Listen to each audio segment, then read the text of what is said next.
Les 9 personnes appelées les pauvres chevaliers se rendirent à Jérusalem et ils furent reçus dans les quartiers de Baudouin.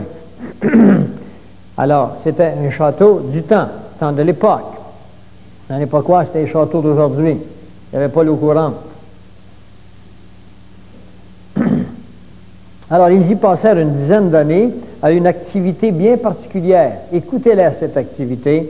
Avec des paysans qu'ils engageaient, ils creusèrent les alentours du temple pour y découvrir les trésors du temple de Salomon.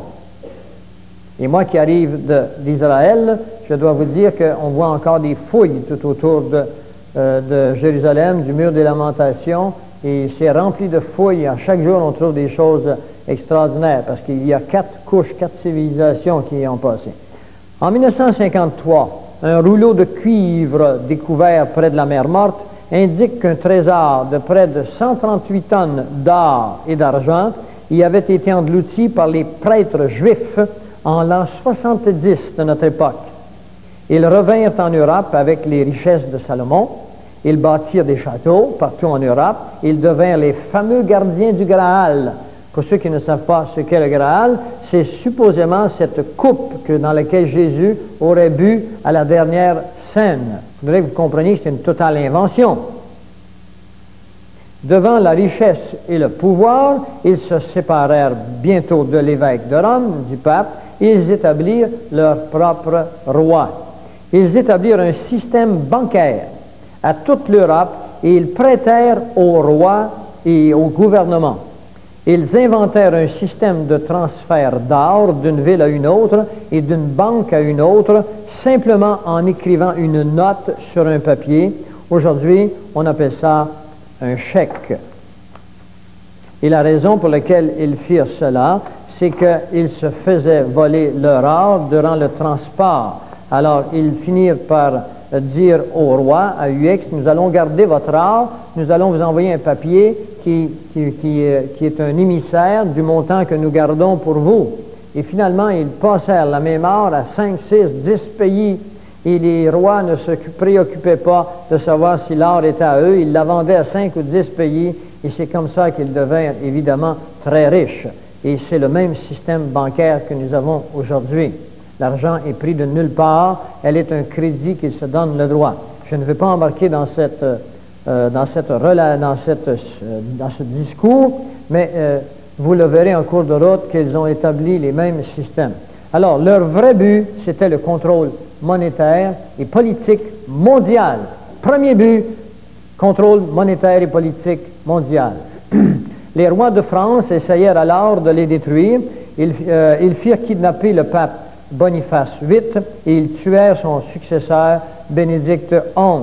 En 1305, on remonte, là, on s'en vient plus près de nous. Vous vous sentez plus à l'aise, là? En 10e siècle, c'est loin, mais au 13e siècle, là, vous devez... Ah, là, je me rapproche. Ça sent du familier, non? Pas encore. Ah bon. Alors, les rois de France essayèrent alors de les détruire. En 1305, Philippe, le roi Philippe, s'arrange pour placer son propre candidat à la papauté. Clément V, évêque de Bordeaux, Clément V, c'est ça, évêque de Bordeaux. Ensemble, ils organisèrent l'Inquisition et ils tentèrent de se débarrasser des Mérovingiens et de s'enquérir des trésors. Je voudrais vous dire que vous sachiez que durant le temps de l'Inquisition, entre le 11e et le 16e siècle, l'Église officielle a mis à mort, au nom de Dieu, 40 millions de personnes. Il faut que vous sachiez ces choses-là. On obligeait à être membre de l'Église officielle, sinon vous étiez tué sur place ou exilé. Voilà pourquoi un grand nombre de personnes devinrent membres de l'Église officielle. Maintenant, je voudrais vous expliquer que ça, c'est Ordo ab Chao. Et je voudrais vous expliquer qu'Ordo ab Chao est encore là aujourd'hui. Et que ce qui est arrivé hier va se répéter demain, très bientôt. Si vous voulez demeurer chrétien, vous aurez à payer de votre vie. Ou à moins que vous faites quelque chose de spécial que je vous indiquerai cet après-midi. Les Templiers, le 13 octobre 1307, tous les Templiers de France furent arrêtés, incluant le grand maître Jacques de Molay. Molay et Geoffroy de Charnay, qui étaient alors propriétaires du suaire de Turin, moururent brûlés sur le bûcher. Les Templiers français avaient un refuge en Écosse qui s'appelle maintenant le rite écossais. Au temps de la Révolution française, on voit les Templiers comme des architectes. Alors aujourd'hui, quand vous parlez aux jeunes, vous leur parlez de Batman, hein, ils pensent vraiment que c'est un grand justicier. Puis, bon, mais au temps de la Révolution française, 1789, quand on parlait aux gens des Templiers, alors ils les voyaient comme des grands architectes, des mages, des sages, des supermen. Ils étaient regardés comme des héros et des mystiques. C'est qu'à l'époque, l'imprimerie commençait à peine, et l'imprimerie arrive en 1453 avec Gutenberg, mais on n'est pas imaginé que c'était l'imprimerie d'aujourd'hui. Alors, les journaux étaient assez restreints et les illettrés étaient en grand nombre. La mort de Molay, de Jacques de Molay, aux mains du roi Philippe, ne fut jamais oubliée. Durant la Révolution française, comme au moment, si vous voulez, où la tête de Louis XVI tombe de la guillotine, un homme s'approche de l'échafaud, il plonge sa main dans le sang du roi, il se la secoue autour de lui et il s'écrie publiquement « Jacques de Molay, tu es vengé ». Et c'est à ce point que Molay était demeuré dans l'histoire des gens de l'époque. Les objectifs, les connaissances et l'esprit des Templiers existent encore de nos jours dans les loges maçonniques. Il existe aux États-Unis une société appelée la Société Jacques de Molay en 1995. Les Mormons et les maçons ont des rites qui proviennent des Templiers. Elena Petrovna Blavatsky parle de la sagesse des Templiers. C'est elle qui a institué les chevaliers blancs. C'est elle qui a institué cet ordre du Nouvel Âge qui sera connu ensuite par Alice Bailey et Annie Besant. Adolf Hitler faisait partie d'une société secrète appelée le groupe de Tulé, plus tard qui se transformera dans toute sa philosophie et ses doctrines dans un mouvement qu'on appelle le mouvement naziste. Il faudrait que vous compreniez maintenant que vous devez mettre vos deux mains sur la poignée et tirer très fort. Parce que si vous ne voulez pas comprendre ce qui va suivre maintenant, vous ne comprendrez jamais la nature du monde dans lequel nous vivons. Et vous allez continuer comme un enfant à espérer que papa va résoudre tous les problèmes du monde. Vous allez continuer à espérer que papa c'est le plus fort au monde. Quand il vient des petits garçons à mon bureau, moi qui ont 5 ans et moins, je lui demande, je prends le plaisir à lui demander, c'est qui le plus fort du monde? C'est mon papa. Et si vous pensez que vos gouvernements sont les plus forts du monde, qui vont vous protéger, vous êtes comme dans l'illusion de votre petit garçon qui a 5 ans et moins. Vous devez préparer vos familles à ce qui va suivre. Et je mets ma tête sur la bûche quand je vous dis des choses comme ça.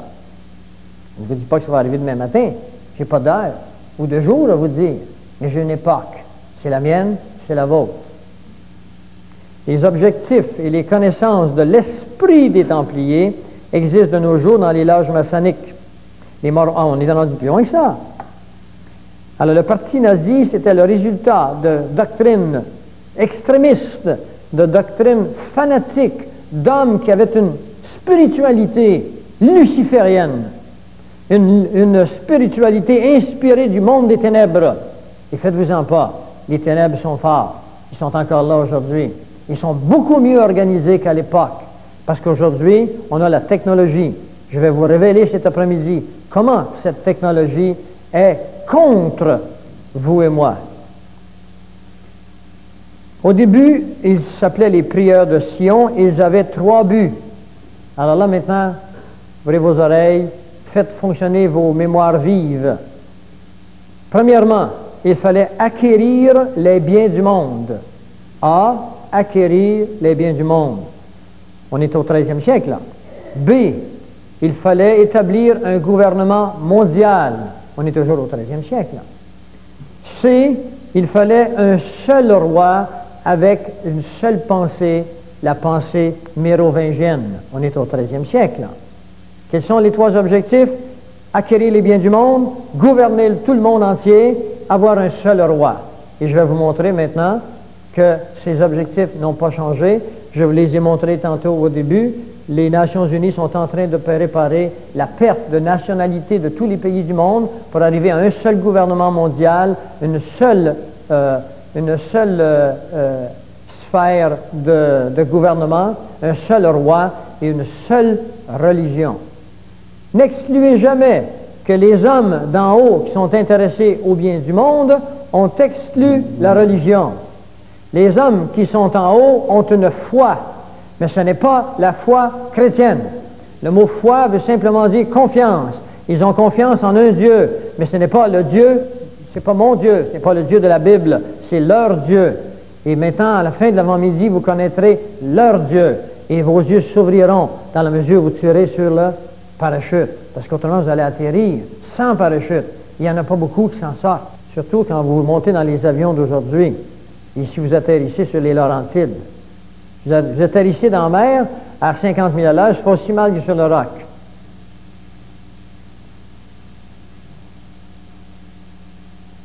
Il est dit qu'ils savent où est le trésor et qu'ils contrôlent l'économie mondiale. En 1979, on est plus près de nous, un reporter de la BBC demandait à Pierre Chartrand de Saint-Clair, qui est alors le secrétaire général des prieurs de Sion, s'il possède encore le trésor de Sion. Il répondit, il sera retourné à Jérusalem en temps voulu. Parce que Jérusalem, mettez-le dans vos têtes, c'est le centre de l'humanité. Le peuple juif, c'est l'horloge de l'humanité. Les Juifs ne sont pas un petit peuple quelconque, c'est le peuple de Dieu, le peuple physique de Dieu. Ce n'est pas le peuple spirituel de Dieu, c'est le croyant du Nouveau Testament qui est le peuple spirituel de Dieu. Mais le peuple physique de Dieu, sur lequel Dieu va se servir pour régler l'horloge du temps qui reste à l'humanité, c'est le peuple juif. Et cet après-midi, je vais vous révéler, je vais vous décoder comment on peut comprendre ces choses. Alors, en 1903, on présenta au tsar de Russie un document qui s'appelle le Protocole des sages de Sion. Le tsar déclara outrageux et provoquant et demanda qu'il soit détruit. En 1919, on le distribuera aux troupes russes qui assassinèrent 60 000 Juifs rendus coupables de la Révolution. Les Juifs ont toujours été le bouc émissaire de tout ce qui n'allait pas dans le monde. Au XIIIe siècle, lorsqu'il y a eu la peste noire en Europe, eh bien, les rois ont mis dehors tous les Juifs. Et 25 millions de personnes qui moururent en Europe à cette époque. Et il y avait environ 100 millions de personnes en Europe. C'est tout ce qu'il y avait à cette époque. Et le quart sont morts de la peste et ont mis les Juifs dehors du pays. Et là, j'aurais beaucoup de choses à vous dire, mais je passe. Parce que ça... Isabelle, toi, tu connais les ordinateurs, tu sais, quand tu rentres dans un programme, comment est-ce qu'on peut aller loin? Alors, il faut que je fasse attention parce que j'ai envie de rentrer dans un programme, je vais m'abstenir. En 1919, on le distribua aux troupes russes qui massacrèrent 60 000 Juifs. Hitler s'en servit pour nourrir les haines diaboliques. Le protocole était signé par les représentants de Sion, vous écoutez, du 33e degré, c'est-à-dire de la maçonnerie internationale. Ce sont les maçons qui ont composé un recueil de lois et de règles qui montrent des plans pour s'emparer du monde entier et qui vont dire que ce sont les Juifs qui avaient préparé cela dans le but de monter le monde entier contre les Juifs. Et vous allez comprendre qui est la maçonnerie dans un instant. Il y a un siècle, une grande statue fut bâtie par un Français du nom d'Auguste Bartholdi. Elle fut placée dans le port de New York, elle fut bâtie en France, elle fut amenée sur bateau, elle fut placée dans le port de New York avec le nom officiel La Liberté, Lumière du Monde. Et cela fut découvert le 4 juillet 1987 quand on commença à faire le ménage de la Statue de la Liberté qui est à New York. Je voudrais que vous sachiez que la liberté, lumière du monde, est un thème franc-maçonnique. Parce que la Bible nous dit que Jésus est la lumière du monde et non pas la liberté. Parce que ces hommes ont, dans un rite, dans un rituel, accepté de se soustraire, de nier complètement le christianisme et de nier Jésus-Christ. Maintenant, allons dans la franc-maçonnerie afin que vous compreniez qu'on s'appelle les prieurs de Sion, on deviendra les Templiers chevaliers, et après les Templiers chevaliers, on deviendra la franc-maçonnerie. La franc-maçonnerie aura d'autres noms qui s'appelleront la Ligue des Nations plus tard, et la Ligue des Nations changera son nom pour devenir le CFR, la Commission trilatérale de 1973. Tous ces noms sont des changements de nomenclature avec le même esprit et les hommes qui passent par la même formation. J'ai avec moi des documents qui normalement auraient pu faire partie de ce matin, qu'on appelle le plan, le grand plan. Et à l'intérieur du plan, eh bien, nous est livré la formation que doivent recevoir ces hommes. Je vous soustrais à tout cela, je vous dis simplement ceci, mentir doit devenir une deuxième nature pour ces hommes. Le mensonge est l'outil le plus important de ces hommes. Je voudrais que vous compreniez que ces hommes, la plupart de nos grands politiciens qui prennent les décisions, sont membres de ces organisations. La franc-maçonnerie, l'institution maçonnique doit son existence à une confrérie de maçons constructeurs qui voyageaient en Europe dès le 8e siècle. Dès le 8e siècle, ils se partageaient des secrets qui étaient reliés à leur métier. On ne retrouve les premières traces du mot franc-maçon qu'en 1376, sous la forme anglaise de Freemason. Il semble que le mot libre dans ça, liberté, le préfixe semble vouloir le dire. Un ouvrier qui était hors du commun.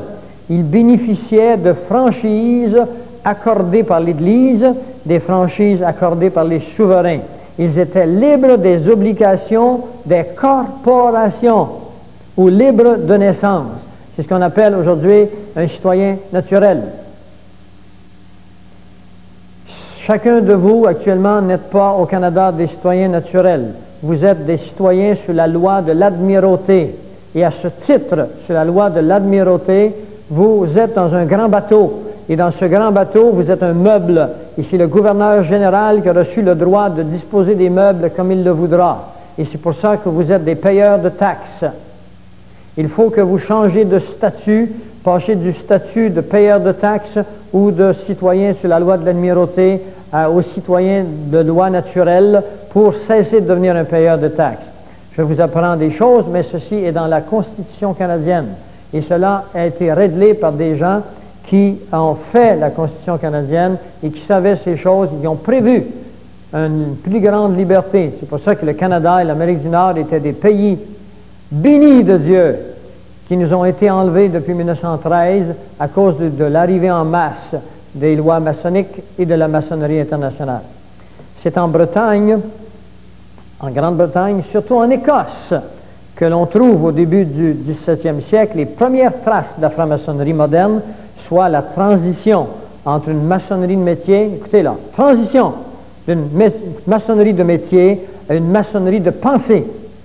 En 1702, la loge londonienne Saint-Paul édictait que, entre parenthèses, les privilèges de la maçonnerie ne sont plus désormais réservés seulement aux ouvriers constructeurs, mais ils seront étendus aux personnes de tous les États qui voudront y prendre part.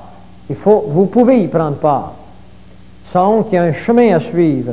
Commence alors l'histoire de la maçonnerie moderne qu'on appelle la maçonnerie symbolique. Le 24 juin 1717, le jour de la Saint-Jean, les membres de les 4 loges londoniennes se réunissent et ils forment la Grande Loge de Londres, qui est la première fédération des loges maçonniques. En 1723, on publiera à Londres The Constitution of Freemasons. L'implantation par les Anglais des loges maçonniques en France arrive vers 1725. En 1738, la première obédience française, qu'on appelle Fédération des loges, voit le jour. C'est la Grande Loge de France. En 1773, apparaît une autre obédience qu'on appelle le Grand Orient de France. Si jamais j'entendais parler du Grand Orient de France, c'est une loge maçonnique. La loge de Londres se proclame la Grande Loge d'Angleterre. Et c'est elle qui compte alors des loges à travers tout le pays, en Angleterre, et même dans ses colonies. Le Canada est une colonies Angleterre, les États-Unis, la Nouvelle-Zélande et l'Australie. Les Anglais vont l'exporter jusqu'en Turquie, en Chine, au Nicaragua, en Europe. C'est la contagion des Pays-Bas, en Autriche, au Luxembourg, en Hollande, en Allemagne, en Hongrie, la Roumanie, la Bulgarie, la Grèce, la Suisse, les pays scandinaves, la Russie et l'Europe méridionale et le Portugal. Autrement dit, la franc-maçonnerie est partout, dans tous les gouvernements mondiaux. Et quand vous comprendrez leurs objectifs, vous verrez dans un instant que vous comprendrez ce que c'est que la franc-maçonnerie. Je dois terminer la franc-maçonnerie avant d'aller à la pause. La franc-maçonnerie compte différents rituels. Au nombre des rites d'usage d'aujourd'hui, on trouve le rite écossais le plus accepté. Alors, le rite maçonnique écossais est le plus accepté au monde et contient entre 5 à 6 millions de personnes. Il est né en France au début du 18e siècle. Le rite écossais rectifié remonte au 18e siècle. Il y en a d'autres, je les passe parce que nous sommes trop en retard. Vous n'aviez qu'à arriver avant. Publiquement, cette société se veut une organisation philanthropique. Vous n'avez pas entendu, là, vous avez ri. Je peux faire des faces, mais je ne suis pas obligé de rire. Publiquement, écoutez bien, publiquement, cette société se veut une société philanthropique.